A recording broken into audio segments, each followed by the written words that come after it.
coming. My name is Linda Antas. I'm faculty here in the Music Technology program. This is a very exciting show for us. One, it's the end of the school year. We always do a concert at the end of every semester to celebrate the success of our students and play some of our class projects.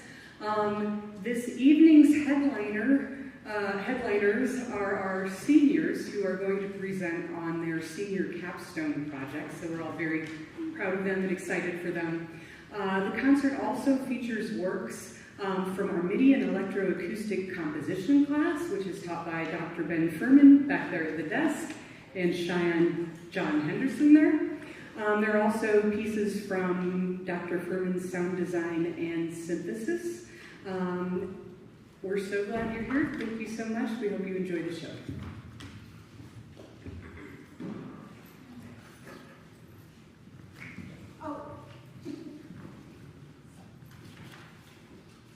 One last little thing. There's a small mistake in the program, which is that the titles of the two saxophone pieces accidentally got swapped. So same performer, same composer, but our first piece is called Stratosphere at Dusk, and then second from last is going to be Futuristic Strawberry Mango Sorcery.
My name is Tyler Lennon. I'm going to talk a little bit about my research paper and then show you my creative project. But my research paper is called Musical Creativity, an Epistemological Issue.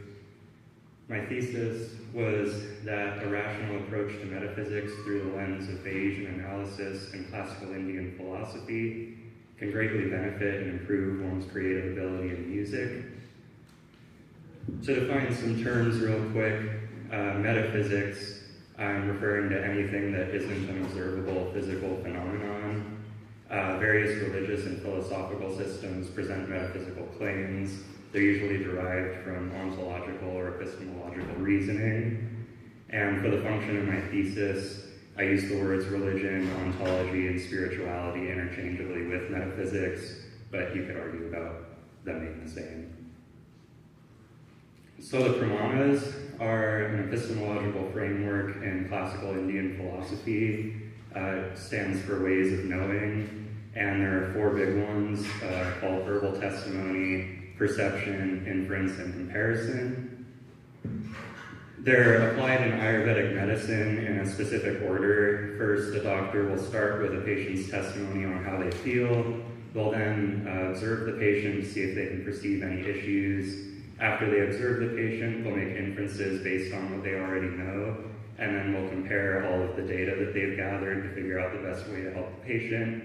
And this is exactly how Western medicine functions as well. So, restructuring the Pramanas for use in music.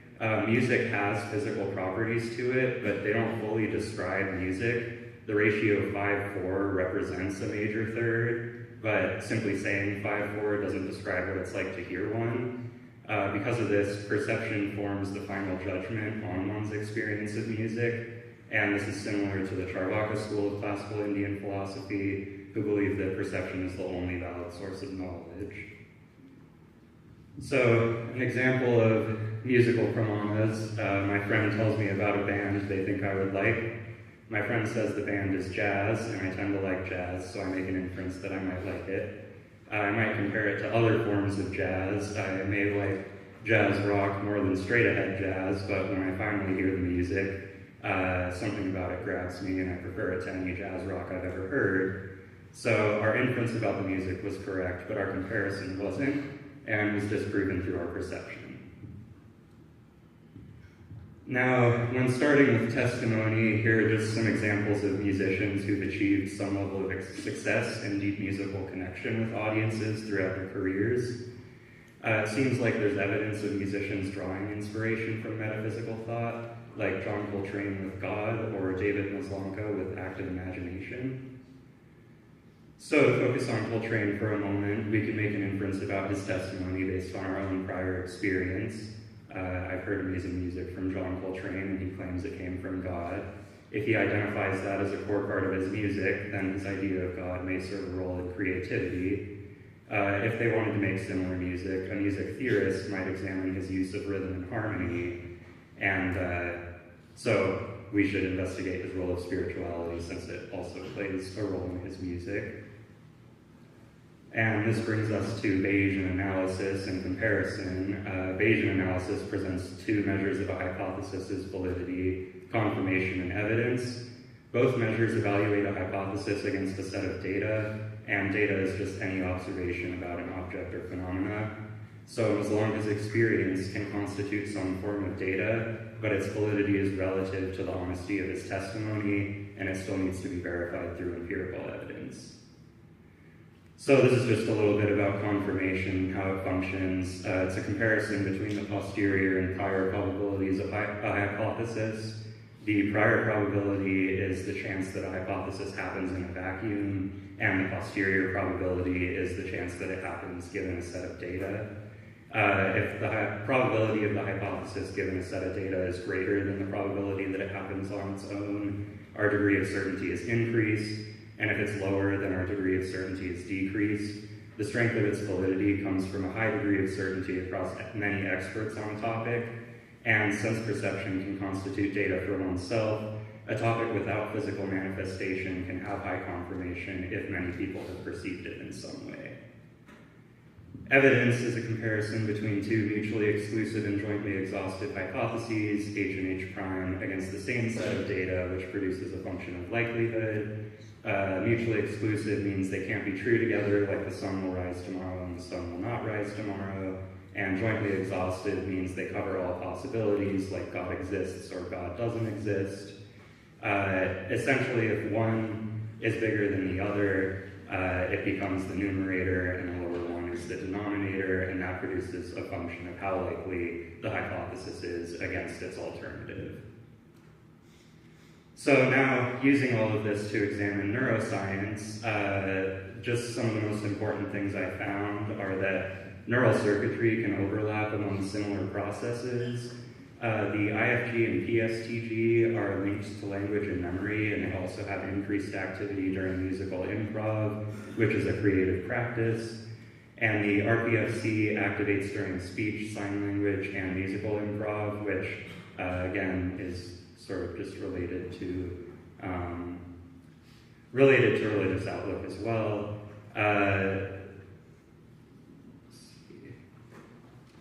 So beliefs based on doctrine also engage a pathway from the IFG to STG, just like musical improv, which can reduce the procedural demands for processing the intensive supernatural agents, which is how David Maslanka's music was informed.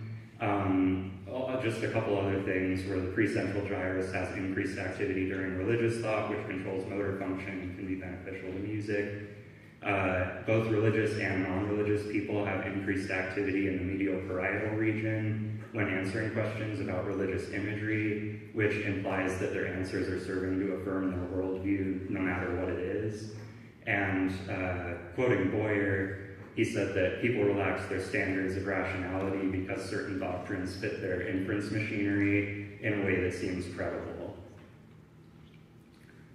So, using all this to perform an evidential analysis, religious and musical thought have been shown to be linked in both exact in the IFG and PSTG, and similar processes through the RPFC, medial parietal, and precentral gyrus. This is like the reports of musicians like Maslanka, which seem to indicate that spiritual thought can influence creative outcome. So it seems more likely that one's metaphysical outlook can influence their creative output than that it can't. And we can reasonably look for our own perception of these phenomena. So, thank you, Joe Rogan. In applying the pramanas to music, to use a simple example that doesn't require an understanding of specific religious practices, the yin-yang is an expression, a symbol of how dualistic concepts are defined by each other. So a basic example is that high is defined by low and vice versa. They are sort of relative to each other and can't exist on their own. And this concept of duality can be applied to music. Some possible allegories for it being major and minor keys, parallel key changes, relationships between thirds and sixths, modes in terms of bright to dark, Lydian to Locrian, modes as key centers using a function of that bright to dark and difference in sharps and flats. Melodic motion in various ways, the dichotomy between rest and play, and compositional form as far as including your own observations on it. So, based on this example alone, you can see that much inspiration can be drawn from just the contemplation of religious symbolism. And aside from that, music seems to be able to invoke emotions, momentary visuals, feelings of spaces, attitudes, and other non-physical effects. So based on the experiences of Maslanka and others, the physical connections among the brain, and the fact that metaphysical thought sparked compositional inspiration for myself, it seems as though the hypothesis is more likely than not. There's still a lot of research that could go into this. The truth of metaphysical claims is highly debated, but neuroscientific evidence seems to suggest that belief in them can be beneficial for music, regardless of their truth and ultimate reality. Because of their immateriality, musical experiences granted by spiritual thought are inherently subjective and based on inference machinery, which makes repeatable study difficult. But the pramanas, Bayesian analysis, and neuroscience can offer a rational perspective for anyone, including atheists, to investigate ontological claims for functional benefit. and further research to potentially find other benefits to these links. I only focused on their application for creativity. Here's some sources, just for the stream if anyone wanted to go back and look. And that brings me to my creative project. It's a two-movement piece for solo classical guitar titled American Epistemology. My main focus was to maintain a continuity of ideas while telling a story through a greater overall form. I tried to combine complex and simple ideas and experimented with the use of space. I was inspired by a lot of different genres, including classical, rock, jazz, and hip-hop, and when exploring the guitar's modes of expression, I primarily wanted to combine techniques and sounds from folk, classical, and steel string fingerstyle playing styles. And some of my references for these ideas were Ed's Redeeming Qualities, Burt Jansch, Tommy Emmanuel, and Steve Howe. In recording my pieces, I wanted to strike the best balance between accurately expressing the music itself and my current playing ability. The pieces turned out to be fairly difficult, and I'm not Marco Tocci, so I'm still working on playing them the way that I want them to sound. So to handle this, I ended up slicing together good sections from different takes, and I kind of left in some of the mistakes from those sections, like I say maybe this clip has section A and section B, and I really liked section A, but section B I would have re-recorded. I just included both to try and kind of give it that human sound. And then as far as my recording philosophy, I used 2 mics in my apartment living room, and I wanted to make it sound sort of organic, like a lot of those old solo guitar recordings. So tonight I would like to share the second movement from my piece called AI Jesus Amen Sonatina. I called it a sonatina because it's a non-traditional use of the sonata form. It starts in F sharp major and moves in parallel major thirds to new key centers, and then it develops into a section that's grounded in A major before breaking back down into the major third structure for a recapitulation at the end. It involves the use of various rhythms like 12/8, 4/4, quintuplets, and septuplets, and it was inspired by just my experience being on the internet. So without further ado, here is AI Jesus Amen Sonatina.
Awesome. Thank you everyone for being here tonight.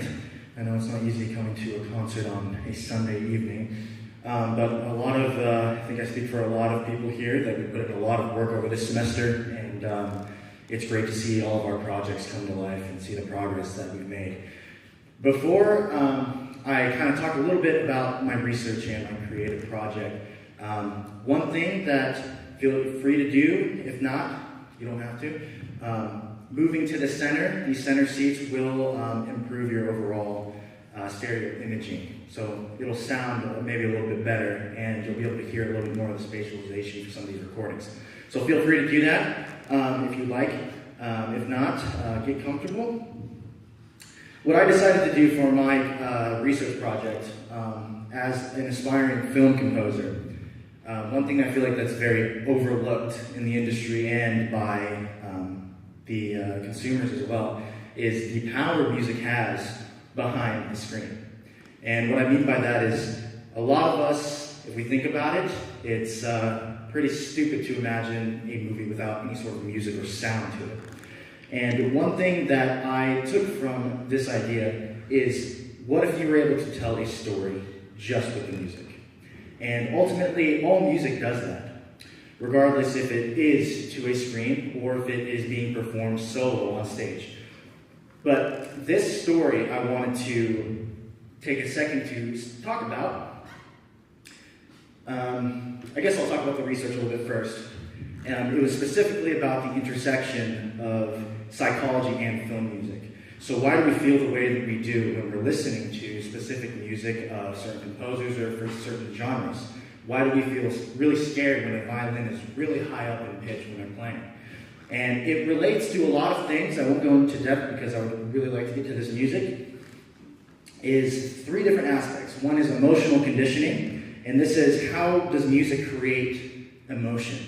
And it's done via associating specific melodies or chords with things that are happening in the ongoing scene. One example of this that we can see is, I'm sure a lot of us have seen How to Train Your Dragon, and there are themes that specifically come on the screen that you subconsciously immediately associate that with the character that you're seeing.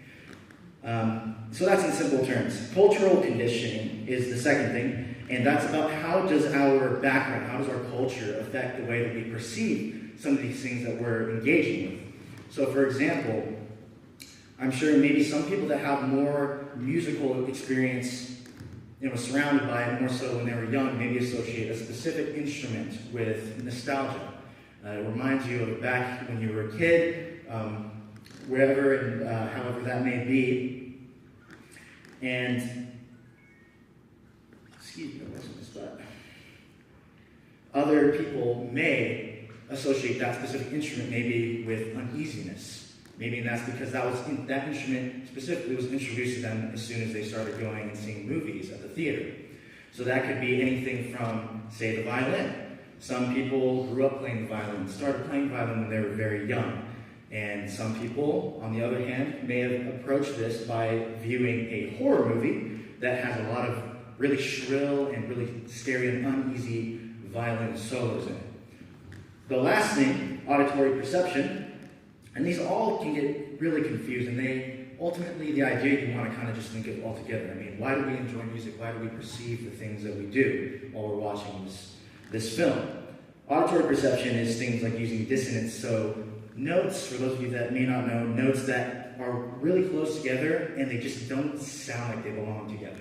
This is an intentional technique that composers use and instrumentalists and musicians alike use, using dissonance, silence, or unexpected sound to draw out uneasiness in frame pivotal moments. So for example, this, like I said, it all kind of is similar in a way, but for another example, we may associate the sound of a bass drum or the sound of a snare drum or just percussion in general as something more aggressive. So you tend to see percussion being used a lot more in, say, a fight scene or in uprising or revolt, anything of that sort. Now, altogether, this piece is following that of a story I decided to write. Not necessarily, I'm no writer by any means, but with the help of a little bit of ChatGPT and some inspiration, I was able to come up with the setting, and this is called The Last Light of Lelacheur. Now, to give you a little bit of a context before I play this, I stop yapping and you can actually listen to the music. Lelacheur was this great world of light. It's completely imaginary, of course, but it was ruled by this older order of guardians. These guardians, this culture, they were protected and they were surrounded by these huge beacons of light. And these beacons of light were, in turn, protected by these guardians. Now, these guardians, what were they attacking? What were they defending? They were attacking, or defending, of course, their home. They were defending against the attack of what's called the Eternal Void. And the Void, basically, is just your any-day bad guy, but it's more ethereal. It's more not necessarily a person or an antagonist. It's more so just almost like a spirit, if you will. Now, we follow this story, and it takes place at this time that the Void has won. And the Void has destroyed all but one last light, one last beacon. And that last beacon is the last light of Lelacheur, the last piece of hope. Now, it's said that there's a legend that this last beacon can be relit and can save all of this culture of Lelacheur. And so, during this time, we follow our main character. His name is Kale. I know, pretty diverse name. Anyways, he sets out alone on this impossible journey. He is a failed guardian, and he sets out on this impossible journey. No one has dared to do this because it's basically certain death. So we follow his journey. Kale continues on his quest. He faces many obstacles, and eventually he reaches the last light of Lelacheur. But at the end, he has to face the Void. The Void puts before him a very twisted reflection of himself. The dark side, if you will, if anyone's Star Wars fans here. And he must battle this darkness, not with force, but with acceptance. And music will reflect that, and you'll be able to hear that, I hope. Now, Kale succeeds in lighting this last beacon, but everybody wants a happy ending, and some of you may not like this, but spoiler, he ends up losing his own life in the end. He loses his own life in the end, but he's able to light that beacon, he's able to relight that hope. Now, part of the reason why I wrote it that way was because it gives this idea of I don't want to be the hero, and this is burden heroism. This is not what I want, but somebody has to do it. And I felt that was a strong idea that I wanted to capture musically. And so that's one of the things that you'll be hearing here. So these three movements, the first one is the prologue. I know, I'm almost done talking. Prologue, which is basically telling you about the legend of the beacons, what it was, what it once was, before the darkness came. Then the second movement is Ascent, the Eye of the Void. This is Kale's journey, bringing out and ascending, if you can visualize, more so as a mountain, getting to the top. When he reaches the top, that's where the beacon is. And that's when he must realize that in order to relight this and restore hope, he has to give his life in the end. So with that being said, I will let you listen to the music finally. And the very last thing that I will say is there is no visual aspect to this, and it ties straight into the research that this is to be interpreted by everybody. It doesn't need to follow the same storyline. I gave you the context. Now you tell me what happens. So my goal for people listening today is I want you to imagine, and you don't necessarily need to watch the score. The score is for people that like to follow along. But this piece is completely open to interpretation. How does he die? Where is Kale coming from? What is Kale's theme? Some people may associate some of the themes I wrote to be associated with somebody else. And that's completely fine. So with that, I'm going to stand up here and press buttons to turn the pages. And I hope you guys enjoy the last light of glory.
it's my capstone presentation. So, for my topic, I mostly made like an argument piece for the thesis, talking about just social biases towards like DAW production and different like methods. Specifically that there's a lot of inherent bias on what methods you use in the professional industry and in academia, and it kind of creates like a divide between like an elite class and an outsider class. So I mean, again, most of it was an argument piece. I start with exploring the origins of where this bias came from. And it gets into, you tend to be familiar or biased towards what you're familiar with, and mere repeated exposure to any sort of stimulus will make you more biased towards it. It could be anything. There was a study done at, I think, Penn State, don't quote me on that, I might be getting it wrong, where somebody just showed up to a lecture in a trash bag, covered their face in a trash bag, showed up barefoot, so basically from here to here, said nothing, sat in the back of the class. At the beginning of the semester, he was met with like apprehension, students didn't like him, and by the end of the semester, he was kind of like their class mascot. He was instructed not to interact or do anything, just show up, sit down, and leave. Again, it just kind of reinforces that if you're repeatedly exposed to the same thing over and over again, over time, you'll just get biased towards it. Which also seems to parallel the popular DAW use and industry standards. Pro Tools was one of the first in the game for digital audio manipulation. Same with like Logic, you followed it a couple of years later. It's not as old, but still, those are the two big hitters in the industry. Again, I'm not making an argument that having any form of standardization is a bad practice. Obviously, industry standards are a good thing outside, not just with collaborative work. It can be anything from like engineering, like not audio engineering, but like bolt sizes, car parts, everything. Standardization helps collaboration. What I'm saying is that in cases where that's not needed, it kind of, this type of bias towards the standards can stifle creative freedom. Again, like if you prefer a DAW personally, it's not the same thing as like an overarching social bias. Again, it's harmful to artistic freedom. There becomes like a class of insiders who can afford the like $500 a year subscription to Pro Tools, and those who can't. Again, DAWs are becoming more expensive with licensed subscription models becoming more popular, and it's not just DAWs, it's also like plugins. So if you don't have like a good backing financially or time-wise to actually access or rationalize paying for these things, you just simply don't have access to these types of things. Again, FL Studio, it's kind of like it's associated as like a cheesy DAW, and I see like people smiling in the audience because, I mean, it's associated with people who don't know what they're doing, which, I mean, again, it's just kind of a natural social bias. But the reason that exists, I argue, is that it's one of the most accessible, and this bias has really no basis in any sort of rational reasoning because it doesn't produce a lower quality product, assuming you use it properly. Again, there's like workflow advantages and disadvantages. It's really strong in MIDI sequencing, and it's pretty weak in working with like live recording. Honestly, working with live recording in FL is kind of a pain. But if you're doing like MIDI sequencing or any sort of like digital altering to MIDI, it's really strong in that. And a byproduct of that strength is that people who don't know anything about music can just open up the piano roll and start drawing notes, which attracts a lot of people to it. So, I mean, to support the idea that there's no real empirical reason to see specific DAWs as lesser, I recorded the same audio clip, a couple different audio clips, one of speech, one of like a noisy electrical sound, and the other one of just like me walking across my apartment. I made sure like the sample rate, bit depth, any sort of like factor that would color the sound on export were isolated and the same between all the DAWs, and I imported my recording into those DAWs and then exported it. It's kind of hard to see. These are screenshots of Audacity's analysis, so they're a little bit stretched, like physically and manipulated to be the same size on the screen. But there was no real difference in coloration, meaning like the frequency representation at different frequencies. The only thing that I noticed as a trend across all of them was that each file was a little bit louder, but this loudness was equally represented across all of the frequency range, so it wouldn't color the sound or alter it in any way, and all you'd have to do is take the master fader and turn it down a little bit to make the same, to match it exactly with the control. So again, I think that supports my argument. Yeah. And then for the creative side, I just did an EP of various genres. All of the MIDI was sequenced in FL Studio, but a lot of the mixing was done in Pro Tools. Again, my paper was arguing that you shouldn't have an inherent bias against a method if it's good for you to use as long as it doesn't harm the end product of your project. So for me, working in FL with MIDI and exporting the stems and then bouncing it into Pro Tools, that's a pretty efficient way to work on both sides of it. And so for the piece that's going to play when I get off the stage, like I said, there's a bunch of genres on the EP, mostly like there's a rock song, jazz, like a hip hop beat, EDM. But this piece is kind of out there. It's a little weird. It's trying to capture the feelings that I've been kind of struggling with after losing my father. Yeah, that's really all I have to say.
good evening. Thank you all for coming tonight. For those of you who don't know me, I'm Tash, and of course I'm graduating this semester from music technology. And I'm here to talk to you today about my senior capstone projects. I chose two very different projects, with writing and recording an EP, and then further researching the effect of music on athletic performance and how it can further be applied to benefit their performance in a positive manner. It's something that I've just always been pretty fascinated by. I grew up as an athlete, and my coach would always let us pick some music to play before he raced. However, I was not really allowed to pick my own music because apparently I had to listen to Beethoven to kind of chill out a little. I started this research through looking at various ways in which music has affected the mind, body, and spirit through time, dating all the way back to ideas from ancient Greek philosophy of ethos and harmonia, and how they used different harmonies and vowels to evoke certain emotions and character traits within their community.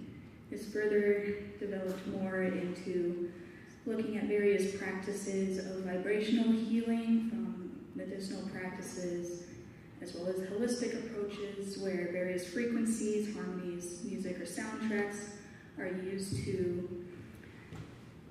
help balance and affect the mind and body in a positive manner.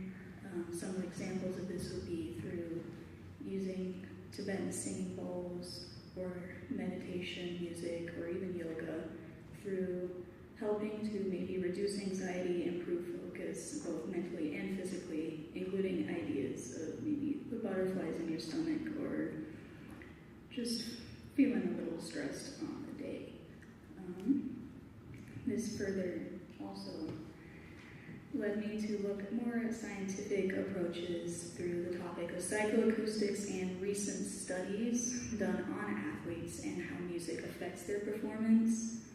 One area I really found fascinating that I've spent a lot of time looking into was the most ancient and primitive part of the brain, which is the cerebellum, because it's so deeply connected to so many other areas of the brain, such as the amygdala and the frontal lobe.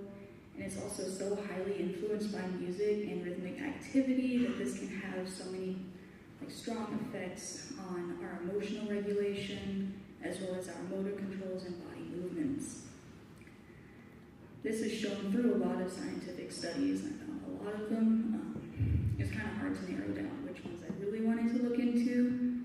So I chose one that looks more into the curve of optimal levels of performance, both emotionally and physically. This included ideas of focus, emotional regulation, adrenaline, heart rate, and dissociation.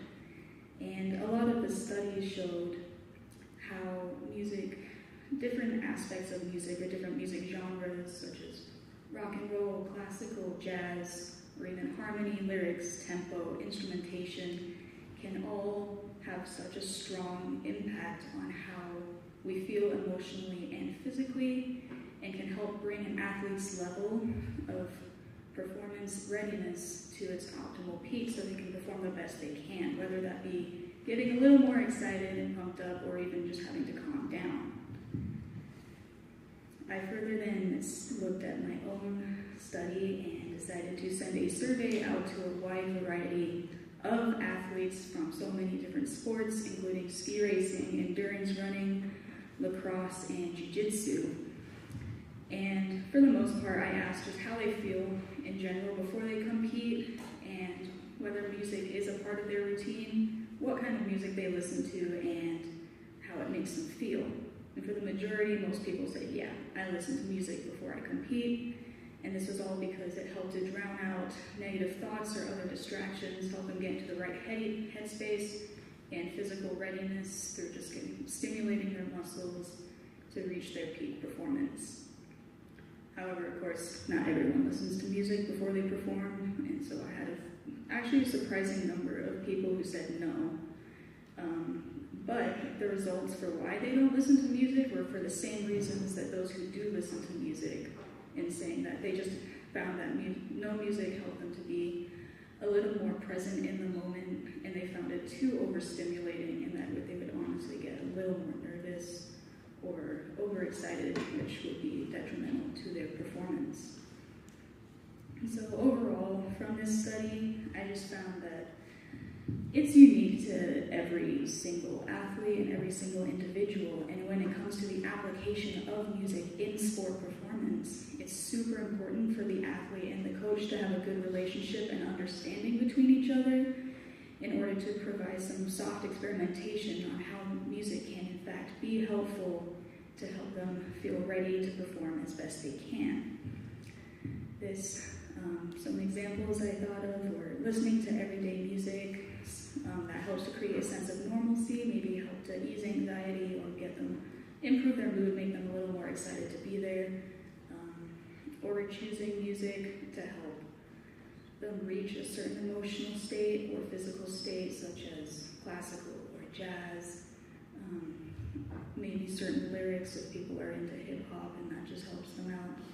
Or even some more unique practices such as yoga or meditation or just listening to the playlist of that music, I think, are some good examples. I could talk about this for hours. It was kind of hard to condense my research into a 10-minute presentation, and I don't want to turn you guys all into skeletons. So we're going to switch entirely over to my creative project, which is an EP I wrote and recorded called not called Titles. It's called Reflections and Introductions, and it's just an overview of my musical journey so far and where my craft might be going in the future. It very much turned out entirely different from how I originally thought it would, but that's just the flow of creativity sometimes. And I'd like to present my first piece of my EP for you all today. It's called Elegy of a Thousand Paper Cranes.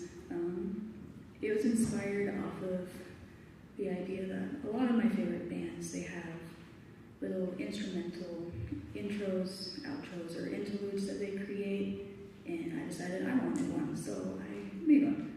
And it started as a solo piano piece, kind of inspired off of the legend, where you fold 1,000 paper cranes, you get one wish, and kind of a reflection on that, and slowly morphed into an electric and acoustic piece, because I decided I wanted synthesizers.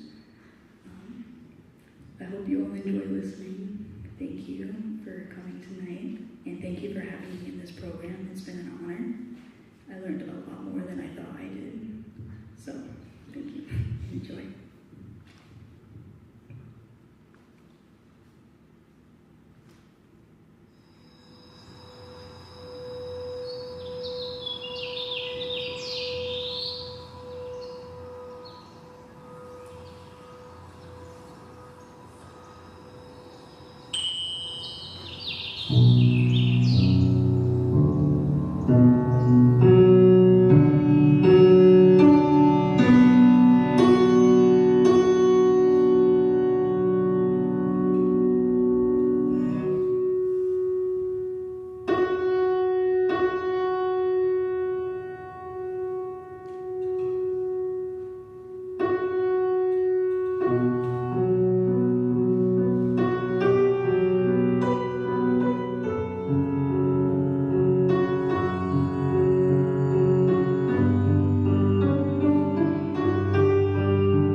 Hello, everybody. Thank you so much for coming out tonight. My name is Abigail Young, and today I'm going to be presenting my Capstone Research and Creative Project. First off, I'm going to be explaining my research project. My research paper was based off of the question, how can an artist market music in today's age? This paper focused on how marketing has evolved over time and how musicians should market their music in today's society. In decades prior, music promotion relied mainly on radio plays and live performances, However, it is now geared more towards social media. For this paper, I mainly researched social media and internet marketing tactics. Different platforms cater towards varying target demographics, and it is important as an artist to figure out what demographics you want to cater towards.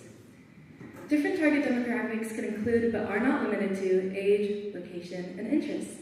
For example, Facebook caters more towards an older audience, while Instagram and TikTok mainly cater towards younger audiences. Although I reference many sources, How to Make It in the New Music Business by Ari Herstand is an extremely valuable book for my research. I would recommend it to anybody who is interested in the entertainment industry as a whole. Along with my written sources, I also interviewed Sammy Haig, who is a producer, trumpet player, and songwriter from Columbus, Ohio. He's worked with artists such as Meghan Trainor, Gunna, and Tyler, the Creator. After he presented at our music major seminar, I set up an interview with him to chat more about making connections online. His biggest advice on how to market as an artist was to just make connections. Networking through social media such as Instagram is vital to creating and maintaining professional relationships. He explains how developing connections with each artist is crucial before asking them to work on a project. He discussed that conversation should be comfortable and natural, never forced. The last part of my research was to build my own marketing strategy for my upcoming album, which is my creative project. I will announce my album a few months before it is set to be released, so I can promote my music for those few months and have the best chance at getting on Spotify editorial and/or algorithmic playlists. I have researched how artists similar to myself have promoted music and how it has affected their growth over the years. I will most likely follow in their footsteps and post content similar to theirs in order to receive the best possible outcome. I'm going to use SEO tools. Hootsuite is an affordable social media management tracking platform. Hootsuite can analyze social media performance, schedule posts, and track other data related to your business. Tracking key metrics all in one platform can assist your promotion tremendously because you do not have to search from platform to platform to figure out what content succeeds your expectations. Google Tracking and Google Alerts are free ways to track trends as well. You can look up keywords and track their popularity from the past 10 years. You can also track based on location, which can help you identify your target demographics. From there, I'm going to utilize my SEO findings in relation to my target demographics, which will improve the content I create online. I'm going to post content multiple times a week across multiple platforms, specifically Instagram, YouTube Shorts, and TikTok, as that is where my target demographics mainly are. Gaining traction is a great way to gain placements on blogs, music journals, and playlists, which will all help you promote your music. Now, on to my creative project. My album, Small Moments, is going to be released in August of 2025. Over the course of 6 years, I have written these songs that have represented my transition from my teenage years into adulthood. Everything was arranged, recorded, and mixed throughout the semester. My album consists of 8 pieces, and the genres consist of folk, singer-songwriter, and acoustic style music.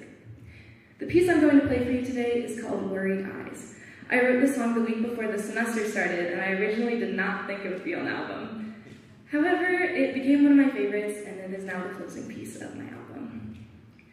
I would like to thank Marina Correa for playing violin on this piece, and Garrett Nelson for his contribution with percussion. I would also like to thank Mason Prince for helping me with the percussion recording process, and Nikki Campbell for taking the photos for my album art, which you will see in the next slide.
scan the QR code to follow my socials. My album will be released this summer, and following my journey will ensure that you'll be in the know when it drops. So, thank you guys.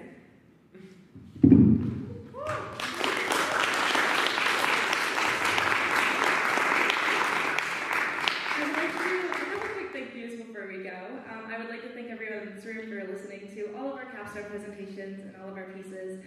Thank you so much for taking the time out of your busy night to be here. I would love to thank my professors, Professor Slovak, Dr. Ontas, Professor Beatty, Dr. Bolte, Dr. Furman for helping me set up earlier. Without your guys' support, I would not be here today, so I want to thank you guys for that. I would love to thank my friends in and out of the music tech program. Thank you for giving me the space and strength to be here. Thank you to all of my classmates for trusting me to be your Music Technology Club president throughout this past year. It has been an honor. I would love to thank my family and friends who are watching via the live stream. Thank you guys for supporting me no matter what. And last but not least, I would love to thank my partner Davis for flying from California to be here today. Thank you for cheering me on and being the muse for my music. Thank you.